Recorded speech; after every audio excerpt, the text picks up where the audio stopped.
મારો ઘણો બધો ભાર ઓછો કરી નાખ્યો. આપના માટે ઘણો સમય હતો, પણ કદાચ પૂર્વ વક્તાઓને કારણે આપણને ઓછો સમય, એટલે મર્યાદાની અંદર તાલમેલ મિલાવીને ખૂબ સરસ પ્રેરક વાત કરી.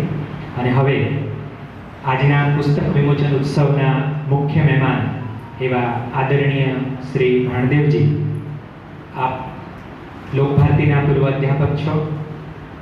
આપની અધ્યાત્મ યાત્રાના કુમુદભાઈ સાથી અને સાક્ષી રહ્યા છે. આપ અધ્યાત્મના પુસ્તકોનું લેખન અને પ્રચાર પ્રસારનું કામ કરી રહ્યા છો. એમાંના કેટલાક પુસ્તકો, 8-10 પુસ્તકો અહીંયા ઉપલબ્ધ છે, એટલે ભોજન વખતે અહીંથી કોઈને જોતા હોય તો મળશે પણ ખરા. અને હાલમાં સરસ્વતી નિકેતન આશ્રમ પાસે મોરબીથી આપ અધ્યાત્મ અને યોગના પ્રચાર પ્રસારમાં આપનું જીવન સમર્પિત કરેલું છે એવા આદરણીય ભાણદેવજી.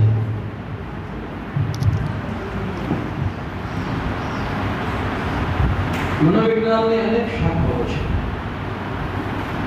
General psychology, social psychology, clinical psychology, experimental psychology.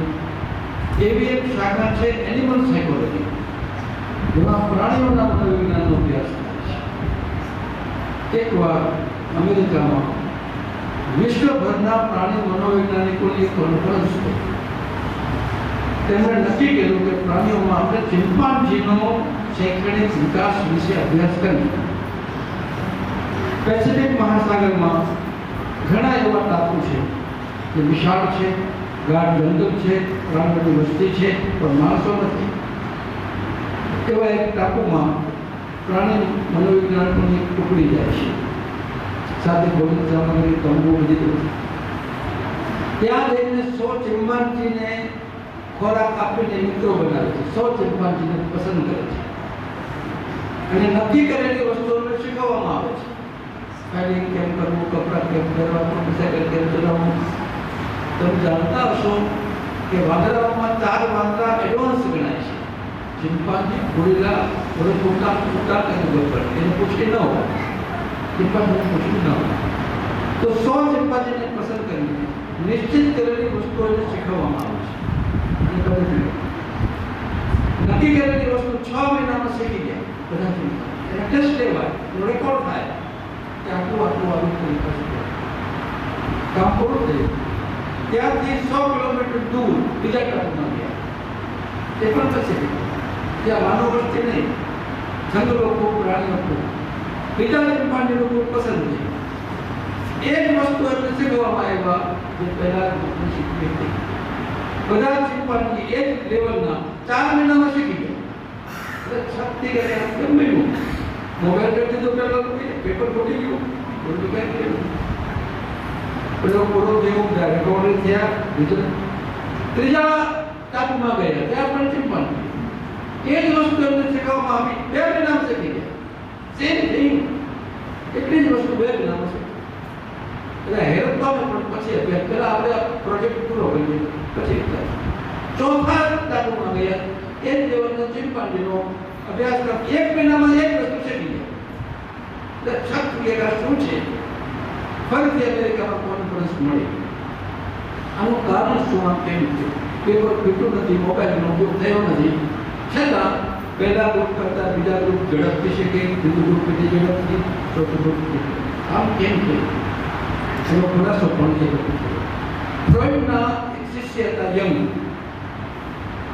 ફ્રોઈડથી થોડા જુદા પેટ છે. એને કહ્યું કે માનવીના કે પશુઓના મનના 2 ભાગ હોય છે. એક એનું પોતાનું મન, એક social racial mind. Racial mind સમગ્ર કોમ્યુનિટી, સમગ્ર જાતનું એક મન દરેક માનવીમાં, દરેક પશુમાં હોય છે. અને લિંક સિસ્ટમથી જોડાયેલા હોય છે. લિંક સિસ્ટમથી જોડાયેલા. જેમ રેલવેના દરેક સ્ટેશન ઉપર કોમ્પ્યુટર હોય છે અને આપણે કોઈ જગ્યાએ રિઝર્વેશન લઈએ તો સીટ ધરાવે તો આખા ભારતના બધા રેલવે સ્ટેશનમાં એ વસ્તુ પહોંચી જાય, કારણ કે ગ્રીડ સિસ્ટમ જોડાયેલું છે. એમ માનવી, પશુ ગ્રીડ સિસ્ટમથી જોડાયેલા છે. એટલે એક ગ્રુપને શીખવી એનો અમુક અંશ સમગ્ર ચિમ્પાન્જીમાં જઈ જાય છે. અમુક અંશ ત્રીજામાં શીખવી, બીજામાં તો એનો અમુક. એટલે પહેલા ગ્રુપ કરતા બીજા ગ્રુપને સરળ પડ્યું, કારણ કે પ્રથમ ગ્રુપનું થોડું તત્વ સોશિયલ માઇન્ડની લિંકથી બીજા ગ્રુપને ત્રીજાને મળી તો ચિંપાંજીમાં સોશિયલ માઇન્ડ અને કોમ્યુનિટી કોન્શિયસ હોય તો માણસમાં ન હોય, માણસમાં હોય છે. જુઓ, દરેક કુળની પોતાની ચેતના હોય છે, આપણે બુદ્ધિ કહીએ છીએ. દરેક કુળને પોતાની ચેતના સામૂહિક, દરેક ગામને ચેતના હોય છે જેને આપણે ગ્રામ દેવતા કહીએ. દરેક રાષ્ટ્રને પોતાની ચેતના હોય છે જેને આપણે ભારત માતા કહીએ છીએ. તો સંસ્કારને પોતાની ચેતના ન હોય, લોક ભારતીને પણ પોતાની એક ચેતના છે, ના લોક ભારતી. લોક ભારતીની પોતાની એક સામૂહિક ચેતના છે. આપણે બધા એક ચેતનાથી જોડાયેલા છીએ અને અત્યારે આ લોક ભારતીની ચેતના એકત્રિત થઈ છે. બીજી એક સત્ય ઘટના કહું છું. દક્ષિણ આફ્રિકામાં જંગલોની વચ્ચે એક ખેડૂતનું ખેતર, લગભગ 100 વીઘા જમીન, થોડી ગાયો, ચારે બાજુ જંગલ, વાડ કરીને પોતે ખેતી કરે છે, પરિવાર સાથે રહે છે. એનો એક મિત્ર જોનીસ બનવાલી, મોટું શહેર, અને અવારનવાર ખેડૂતના ખેતર પર જાય અને કે બે ત્રણ દિવસ સાથે રહીએ, સાથે ભોજન કરે, સાથે વાતો કરે. એક વાર પૂર્ણિમાની રાત્રિ જંગલની વચ્ચેના ખેતરના એક મકાનની અગાસી પર બેઠા. તો ખેડૂત પૂછે છે કે હું તો ખેતી કરું છું, પણ તું ધંધો શું કરે છે? તો મને કે તો નથી, તું શું ધંધો કરે? હું ઝવેરી છું. પેલાને ખબર નહીં, તો 100-150 વર્ષ પહેલા ઝવેરી એટલે શું? હીરાના વેપારી, હીરાના પારખું. હીરો એટલે શું? પેલાને ખબર નહીં. અને કિસ્સામાંથી કાંઈ આવ્યો અને કિંમત 10 લાખ, 15 લાખ, 20 લાખ. કે અમે હીરો ખરીદીએ 10 લાખમાં, 15 લાખ, 20 લાખમાં વેચીએ, કરોડો મળે. ખેડૂત ત્યારે હું આખું વર્ષ મહેનત કરું ત્યારે માને મારા પરિવારને રોટી કપડા બગાડ 3 વર્ષ મળે છે. આ કરોડો કમાઈ હીરામાં. હીરો ક્યાં મળે? ખાણ હોય. એને શું વિચારે? એમાં સત્ય ઘટના જ છે. એને પોતાની બધી જમીન વેચી, પોતાના સંતાનો અને પત્નીને પિયર મોકલી દીધી અને બધા પૈસા લઈને હીરાની શોધમાં નીકળી. આફ્રિકાના જંગલોમાં ફરે, કેન્યા ગયો, મોઝામ્બિક ગયો, કોંગો ગયો, આફ્રિકાના અનેક દેશમાં પણ હીરાની ખાણ મળે. યુરોપના દેશોમાં ફર્યો, અમેરિકા ગયો હીરાની ખાણની શોધમાં. પાછો યુરોપ આવ્યો, પૈસા બધા ખલાસ થયા.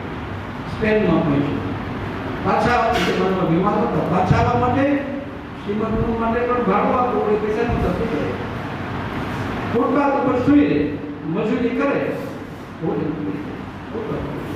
આમ 20 વર્ષથી અચાનક એને એના ગામનો એક માણસ મળી ગયો. એ પ્રત્યેક શોધમાં નીકળ્યો છે અને વર્ષો પછી પોતાના ગામનો કોઈ માણસ મળે તો માણસ રાજી થઈ જાય. ગામનું કૂતરું મળે તો કાંઠિયા ખવડાવવાની ઈચ્છા થાય. અરે એ ભેટા તમારા ગામનો માણસ આટલા વર્ષે ગયો, એની સાથે જમીન ભોજન કર્યું, એ બેઠા. એ ભાઈ જમાનામાં મોબાઈલ નહીં, વર્તમાન પત્રો પણ બહુ નહીં. તો કે આપણા ગામમાં શું નવીન છે? કે આપણા ગામમાં હીરાની ખાણ મળી. ક્યાં? તારા ખેતરમાં. તે જે ખેતર વેચી નાખ્યું હતું તે જ ખેતરમાં. મારે તમને એ કહેવાનું છે, તમારા ખેતરમાં હીરાની ખાણ છે, ક્યાં ભટકો છો તમે? આપણા ખેતરમાં હીરાની ખાણ છે. આપણને કે ત્યાં જાઓ, ત્યાં જાઓ, ત્યાં જાઓ, ત્યાં જાઓ, ત્યાં ચાલો, ત્યાં ચાલો. રામકૃષ્ણ જેમ કહેતા, ત્યાં નહીં, અહીં. તો મહત્વની વાત છે. રામકૃષ્ણ પરમહંસ બધા શિષ્યોને કહેતા કે ત્યાં આપણું મન ક્યાં જાય છે? ત્યાં. અહીં જાઓ તો મળે, અહીં જાઓ તો મળે, અહીં જાઓ તો ચૂકી જાઓ. ત્યાં નહીં, અહીં. હીરાની ખાણ ધારા ખેતર પર ક્યાં જાય છે? હનુમાનજી મહારાજ બધા વાનરો સીતાજીની શોધ માટે નીકળ્યા. દક્ષિણની ટુકડીમાં હનુમાનજી, જાંબુવાન, નળ, નીલ, સુંદર હતા. રામેશ્વર પાસે પહોંચ્યા. સુગ્રીવજીએ તાકીદ કરી હતી કે 1 મહિનામાં જો સીતાની શોધ વિના આવશો તો મારી નાખીશ. મહિનો પૂરો થવા આપણે પૂરો થયો. તે વખતે જટાયુનો ભાઈ સંપાતિ, જેને પાકું પડી ગયું, સૂર્ય નો તાકી પાકું પડી ગયું, બાજુમાં બેઠો તો કૂદતો આવ્યો. ઘણા વખતે મને ભોજન પીવા વાંદરાઓને ખાઈ. તો તે વખતે જાંબુવાન કે છે, ધન્ય તો જટાયુને છે જેને રામ માટે પોતાનું જીવન આપ્યું. પોતાના ભાઈનું નામ સાંભળીને સંપાતિ કહ્યું, જટાયુ તમારો ભાઈ? કોણ બધા? રામના સેવક સીતાજીને ખોદમાં બીજની દ્રષ્ટિ નામની હોય. સંપાતિ કે હું જોઈ શકું છું લંકામાં, અશોક વાટિકામાં સીતાજી બેઠા છે, ભજન કરે છે, આ પણ દેખાય છે. મારી તો પાકો પડી ગઈ તો થાય તો હિંમત છે જવાની અંદરથી હું જઈ શકું પણ પાછો ન આવી શકું તો તે 5 કિલોમીટર 10 કિલોમીટર 5 કિલોમીટર હનુમાનજી મહારાજને ખબર નહોતી કે હું છલાંગ મારી શકું તો લંકા સુધી જઈ શકું તો બને નીકળું માથું કરી બેઠા જાંબુવાને કહે છે કે અરે મારા બાપ ભગવાન ભૂલી ગયો બાળ સમય રવિ બક્ષટીઓ બાળ સમય રવિ બક્ષટીઓ તેમ લોક ભયો અંધારો ભૂલી ગયો તારામાં તો અપરંપાર શક્તિ છે રામનું કામ કરવા માટે તારો જન્મ છે ઉઠ માર છલાંગ અને કણ ભૂત સમનું સોનાનો મેરુ પર્વત હોય ઉઠ પડે છલાંગ મારી હનુમાનજીને ખબર નહોતી હું છલાંગ મારશું જાંબુવાનજીએ કીધું તમને તમારા જાંબુવાનજી મળી જાય તો ઉઠો એ ચલો હું તમારો જાંબુવાન ઉઠો મારો છલાંગ ભગવાન લોભીઓ નથી કોઈને ખાલી હાથે મોકલતો આપણામાં અપરંપાર શક્તિ હોય છે આપણને ખબર નથી આપણે સામાન્ય માણસ કોઈ માણસ સામાન્ય માણસ નથી ભગવાન માણસોને બીબામાં ગાડી નથી બનાવતો પ્રત્યેક માનવી પરમાત્માનું વિશિષ્ટ સર્જન છે દરેકમાં કંઈક વિશેષતા હોય છે કોઈમાં સંગીત કોઈમાં ચિત્ર કોઈમાં નૃત્ય કોઈમાં સાહિત્ય કોઈમાં ફિલોસોફી કોઈમાં ધ્યાન આપણે સામાન્ય માણસ એક કંઈક બેસી રહે છે મેળામાં યુવાનો દીકરો જાય કરવા આપણે 100 રૂપિયા એ પાછા લઈ આવ્યો બીજી વાર 100 રૂપિયા આપી પાછા લઈ આવ્યો પછી મા બાપ આપવાનું બંધ કરી વાપરતો નથી શું આપવું ભગવાન પણ આપણે આપણી શક્તિ વાપરીએ નહીં તો આપવાનું બંધ કરી દે આપણી અંદર રહેલી જે પોટેન્શિયાલિટી છે ક્ષમતા છે એને બહાર કરવી હનુમાનજી માની વાત છે કુંભ વિશે એક વાત કહેવાની છે વૃંદાવનમાં એક સંત રહેતા સ્વામી સ્વર્ણ પ્રજ્ઞાચક્ષુ પણ પામેલા આધ્યાત્મિક દ્રષ્ટિમાં એક વાર પોતાના શિષ્યો સાથે પગપાળા યાત્રા કરતા ચાલતા ચાલતા વગડામાં સમય બપોર થયા બધાને ભૂખ લાગી બાજુમાં કોઈ ગામડું નહીં શું કરવું શું ખાવું મગનો ખેતર બાજુમાં મગની સેવો સરસ એક શિષ્ય કે ગુરુ મહારાજ અહીંયા મગની સેવો સરસ થશે આપણને ભૂખ પણ લાગી છે તો કેમ ખેડૂતને પીછા વગર આપણાથી ન લેવાય એક ઝૂંપડીમાં ખેડૂત બેઠા હતા અને પછી કે મહારાજ છે સામે સેના મૂકી અને ભૂખ લાગી છે થોડીક મગની સેવો લઈએ ત્યારે ગાળો દેવાનું સમજી આવે છે શીખો મળે ગાળો દીધી શિષ્યો આવીને ગુરુ મહારાજ શરણાગતિને કહે છે કે તો ગાળો દે છે તો કે કહો અમે ભિક્ષામાં ગાળો લેતા નથી કાઢો તો છે અમે ભિક્ષામાં ગાળો લેતા નથી અમે ગાળોનો સ્વીકાર કરતા નથી હું બેમાં આ કરતો હતો મારે આને પડોશી સાવ નથી કરે હું પહેલું સગો પડોશી તો કોણ ગયે પણ મળે સુધી જાય મને મોડે સુધી વાતો રીતે મારી હું કરાવ્યા મેં દેશમાં એકવાર મેં પૂછ્યું કે આટલા બધા માણસો આ ટકાવાળાઓ પણ તમને અપમાનિત કરે છે તમે કાંઈ થતું નથી કાર્યકર્તાઓ બોલે જેમ તેમ બોલે અપમાનિત કરે તમે કાંઈ થતું નથી તો એટલે જે જવાબ આપવો સમય છે કે અપમાનિત કરવાની એની જવાબદારી એનો હક છે પણ અપમાનિત થવું કે ન થવું એ મારું હક છે લાખ અપમાનિત કરે મારે અપમાનિત ન થવું તો ન થવું અપમાનિત કરવાનો એનો અધિકાર પણ અપમાનિત થવું કે નહીં તે વખતે પણ અપમાનિત થવું કે નહીં મારે અપમાનિત ન થવું તો કેવી રીતે કરે અપમાનિત નહીં થવું જો બીજા માણસો મને અપમાનિત કરી શકે તો મારા જીવનનો કમાન એના હાથમાં ગયો બીજા માણસને દુઃખી કરી શકે તો મારા જીવનનો કમાન એના હાથમાં ગયો કોઈ મને શા માટે દુઃખી કરે કોઈ મને શા માટે અપમાન કે સન્માન આપે મારી સ્વતંત્રતા છે અપમાનિત થવું ન થવું સુખી થવું દુઃખી ન થવું મારું જીવન છે કોઈ મને અપમાનિત શા માટે એ અપમાનિત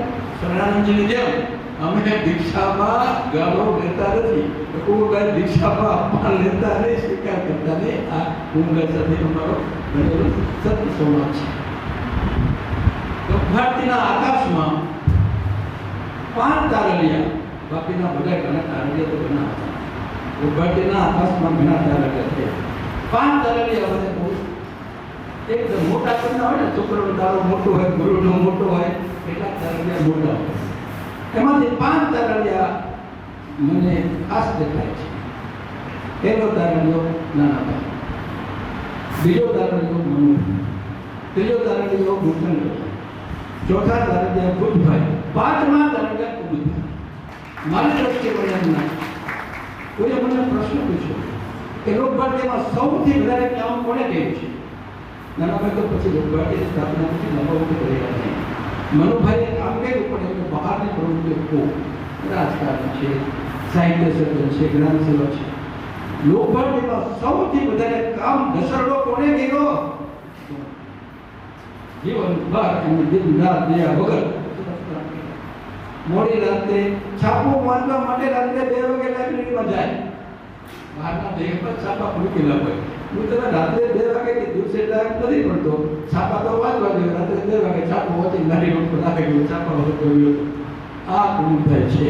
અને અમારી એક પડોશીને નાતે, મૈત્રીના નાતે ઘનિષ્ઠ સંબંધ હું કુમુદભાઈને એમની સ્મૃતિને પ્રણામ કરું છું. સૌને વંદન છું. આદરણીય ભાણદેવજી, કુમુદભાઈની અંદર પણ છુપાયેલી શક્તિઓ હકેલી મહત્વની સૂચનાઓ. વિમોચન થયેલ પુસ્તક જીવન અને વિદ્યાના સમન્વયાચાર્ય કુમુદભાઈ ઉપસ્થિત આપ સૌને આપવામાં આવનાર છે. ભોજન પહેલા અથવા ભોજન પછી આપ પોતાની નકલ મેળવી લેશો એવી વિનંતી છે. આદરણીય ભાણદેવજીના કેટલાક લોકપ્રિય પુસ્તકો અહીંયા રાખવામાં આવનાર છે. આપ તેને ઈચ્છો તો ખરીદી શકો છો. મારી જે જમણી દિશાનો દરવાજો છે ત્યાંથી બાથરૂમ ટોયલેટ સુધી જઈ શકાશે. અને કુમુદભાઈ સાથેના સંસ્મરણ અને એમના પરિવાર માટે આપને કોઈ સંદેશો આપવાની ઈચ્છા હોય તો આપણે અહીંયા વિડીયો કેમેરાની વ્યવસ્થા કરેલી છે. એટલે કાર્યક્રમ પૂરો થાય અહીંયા આપણે એ પોતાનો સંદેશ રેકોર્ડ કરાવી શકો છો. હવે હું રાજુભાઈને વિનંતી કરીશ કે આભાર વિધિ કરે.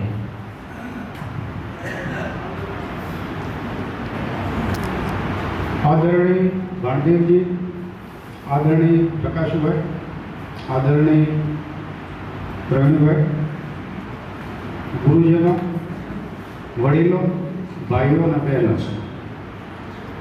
સમય થઈ ચૂક્યો છે અને બધાએ પોતપોતાની વાત બહુ ટૂંકમાં બતાવવી પડી. આવું થયું છે. મારી વાત પણ એકદમ ટૂંકમાં એક વિધિ પૂર્તિ કરી રહ્યો છું. સૌ પ્રથમ તો આ પુસ્તકની શરૂઆત જ્યારે થઈ લખવાની એ પહેલાંનું એક વાત તમને યાદ અપાવવું જોઈએ. મુરબ્બી વસાભાઈ દેસાઈ એના ઘણા વર્ષો પહેલાં કુમુદભાઈને કીધેલું કે ભાઈ આવું એક પુસ્તક અમે કરવા માગીએ છીએ. એટલે કુમુદભાઈ હસીને વાત કાઢી નાખી કે ના ના ભાઈ આવું કંઈ ના હોય એમ. અને પછીથી 20 વર્ષ થઈ ગયા અને પ્રવીણભાઈ ઠક્કર સાથે વાત થઈ ફોન ઉપર અને રૂબરૂ કે આવું એક પુસ્તક આપણે તૈયાર કરીએ, મને એની જરૂરિયાત લાગે છે. પછી મેં વાત કરી ભૂતકાળમાં આવું બન્યું હતું એટલે આવું સ્વીકારશે કે નહીં સ્વીકારે આપણે બધું. મને કે એ વાત છોડતું આપણે સમજાવશું એમને કહેશું. અને એમને આ પાડી કે ચલો ભાઈ બનાવો. અને પ્રવીણભાઈએ આ બધી જવાબદારી સ્વીકારી. કારણ કે અમારા ઘરમાંથી મારાથી માંડીને કે સીધા કોઈ પડવા તૈયાર નહોતા. કારણ કે માથાકૂટવાળું કામ હતું. અલબત્ત કુમુદભાઈ બધું કરી ગયા હતા તૈયાર. પણ મારી પરિસ્થિતિ એવી હતી એટલે મને પહેલાં આગ્રહ કર્યો કે ભાઈ તું આ બધું સંભાળ. એટલે મેં કીધું ભાઈ મારું કામ ને મારું અત્યારનું જે પરિસ્થિતિ છે તે પ્રમાણે હું નહીં સંભાળી શકું. તમે બીજાને કહો, કીર્તિને સોંપી આપો. મેં કીધું બરાબર છે કે હરિભાઈને સોંપી. એમાં કીર્તિભાઈ જવાબદારી સંભાળી અમારા કુટુંબ તરફથી. અને પ્રવીણભાઈએ સમગ્ર પુસ્તકની જવાબદારી સંભાળી. એના કારણે આ શક્ય બન્યું. આખી કમિટી બનાવી અને કમિટીએ બહુ રસપૂર્વક આ બધું કામ પાર પાડ્યું. એટલે એ સૌથી પહેલો આભાર તો મારે પ્રવીણભાઈનો માનવો જોઈએ કે એમને આ વાત મૂકી, કુમુદભાઈને સંમત કર્યા અને પાછું પુસ્તક રૂપે તૈયાર કરીને આપ્યું અમને. એમના જે સાથીદારો હતા કમિટીમાં, એમાં પણ રમેશભાઈ સંઘવીએ બહુ સારો સાથ સહકાર આપીને આખું પુસ્તક પૂરું કર્યું. વાત રહી પુસ્તક તૈયાર થઈ ગયું એ દરમિયાન, એટલે કે રફ બધું તૈયાર થઈ ગયું. કુમુદભાઈ વાંચી લીધું, અમે બધાએ જોઈ લીધું, પણ એમની હાજરીમાં એક પ્રકાશનનું કાર્યક્રમ કરવો હતો, પણ એ ના કરી શક્યા. એનો રંજ છે. ક્યારે પ્રકાશન કરવું? પુસ્તક તૈયાર થઈ ગયું હતું, તારીખો નક્કી થઈ, મહેમાનો નક્કી થઈ ગયા, અને કોરોનાને કારણે પાછું ફેરવું પડ્યું. એમાં વર્ષ પૂરું થવાની તૈયારીમાં હતું, અને ત્રીજી લહેર આવે એ પહેલાં તો ગમે એમ કરી નાખવું પુસ્તક પ્રકાશન. અને જો એમ ના થાય તો ઓનલાઈન પણ આપણે કાર્યક્રમ કરીને આ પુસ્તક લોકોને પહોંચાડવું. કારણ કે જે થોડાક લોકોએ રિવ્યૂ માટે આપ્યા હતા એમાંથી બહુ લીક થયું અને માંગ બહુ વધી ગઈ. અમારે શું પ્રશ્ન આપવો એ પણ, પ્રશ્નનો જવાબ શું આપવો એ પણ તકલીફમાં મુકાણા. અને તાત્કાલિક આ બધા કાર્યક્રમ નક્કી કરી અને આ બધું પૂરું કર્યું. અમીબેનથી માંડી અને છેક ભરતભાઈ ભટ્ટે જે વાતો કરી એ બદલ એમનો સૌનો હું આભાર છું. એક વહીવટકર્તા તરીકે અને એક શિક્ષક તરીકે, અધ્યાપક તરીકે બહુ સારું કામ બેલેન્સથી કર્યું છે. એમનું ભરતભાઈએ ઉદાહરણ આપ્યું. પ્રકાશભાઈએ સમયના અભાવે વાત ના કરી, બહુ ટૂંકમાં બતાવી દીધી.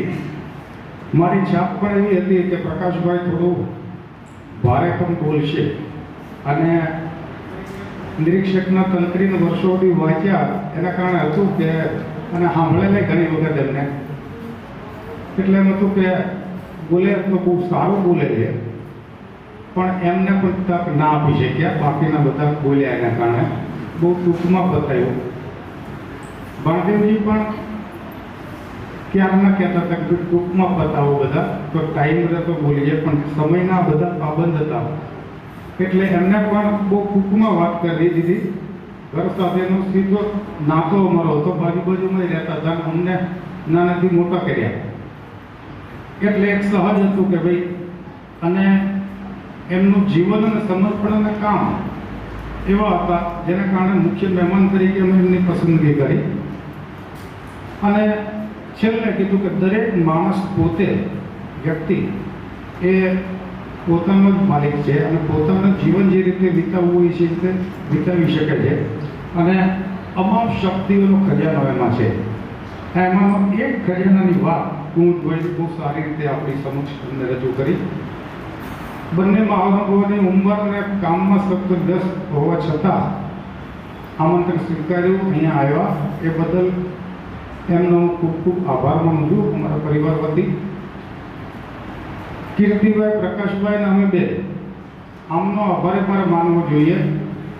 મને બહુ મુક્તતાથી કહી દીધું કે ભાઈ તમે શાંતિથી આવજો, કે જરૂર પડે તો માર્ગદર્શન આપજો, અમે બધું હેન્ડલ કરી લઈશું.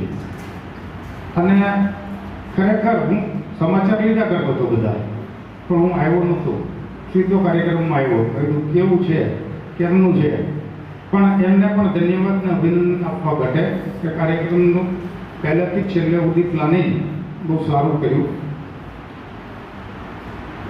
એનાઉન્સમેન્ટનું પણ નક્કી નહોતું કે દીકરોને આપવું આ તે. ભાઈ દિનેશે પણ બહુ સારી અને સરસ રજૂઆત કરીને આખો કાર્યક્રમ દીપાયો. એનાથી વિશેષ વધારે કે અમારા નિમંત્રણને માન આપી આપ સૌ લોકો પધાર્યા, અને જે સાથ સહકાર પરિવારને આપ્યો છે એ બદલ આપ સૌનો ખૂબ ખૂબ આભાર વ્યક્ત.